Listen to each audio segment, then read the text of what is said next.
with the release of not one, but 2 Sonic movies at the start of 2022, as well as the release of Sonic Origins, a re-release collection of a ton of old Sonic games, it's no surprise that Sega and their surrounding teams are constantly creating new Sonic content. Sonic Frontiers had a brand new trailer release during the most recent Nintendo Direct, and to hear that this game is coming on both Nintendo consoles, as well as the Xbox and PlayStation current gen models, I'm definitely intrigued to see what this game's about and how it's going to perform, in particularly graphically. So, without further ado, let's check out this trailer and let's see what it's all about.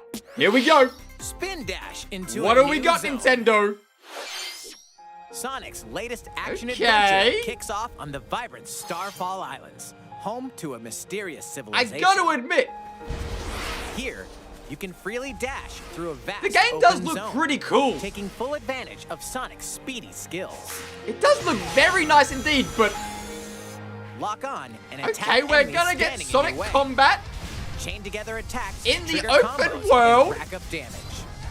Okay, with good timing.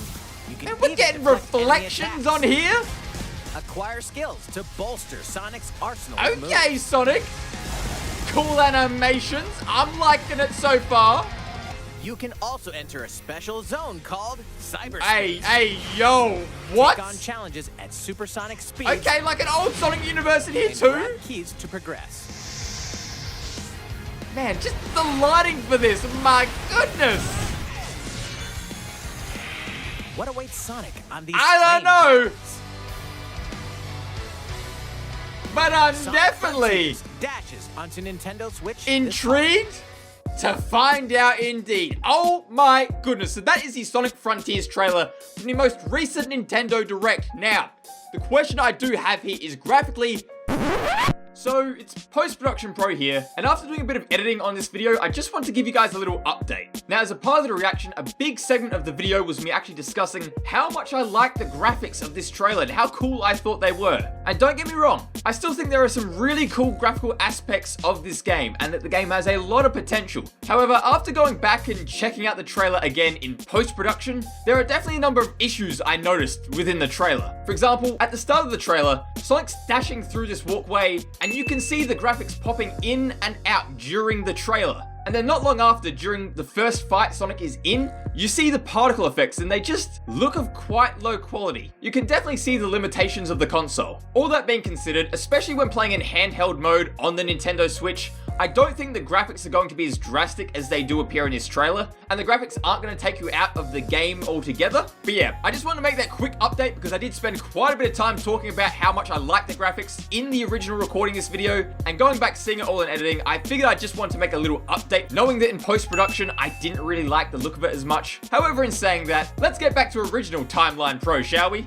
Now, one of the big important features of this game that I believe is either going to make or break this game is the traversal system. Now, especially in an open world game, especially in a game like this where progressing through the environment is a key factor of the gameplay itself, getting through the environment has to be fun, it has to be enjoyable, it has to be something that you just want to pick up and just explore, not do missions, not get into combat, but just explore because of how fun it is to traverse the environment. A perfect example of this would be Spider-Man on PS4. Now, although that game has fast travel systems in place, a lot of people, myself included, barely use them in the games because of how fun it was to just traverse New York City, to just explore and just swing through New York. And that aspect is one of the key features which made that game so enjoyable. In this game, by just the looks of the main grassland area, there doesn't seem to be a lot of different high areas you can go to or different low areas you can go to. The landscape does look reasonably flat, all things considered.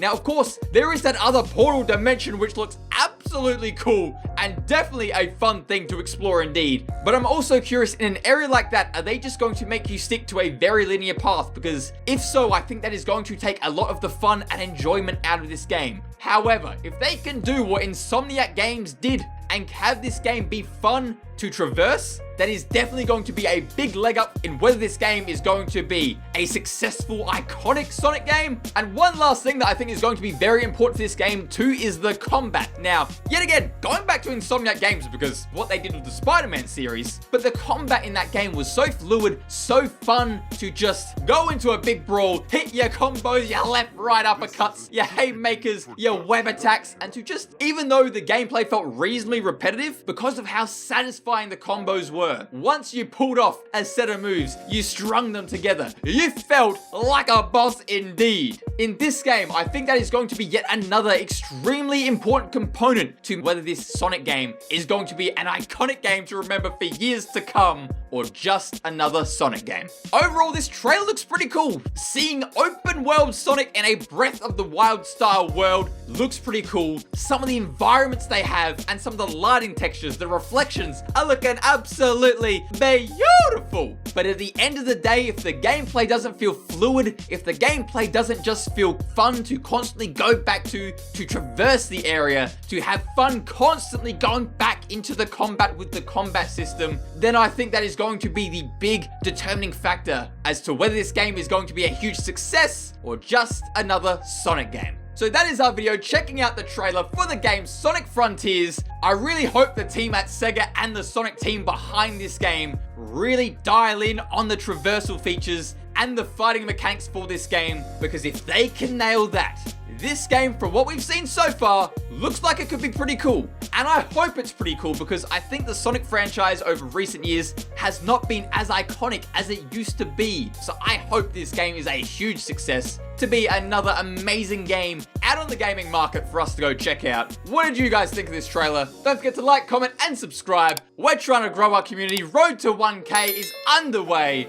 I hope you guys enjoyed this video, and I'll catch you guys in the next one. Until then, guys, I'll catch you then. See ya!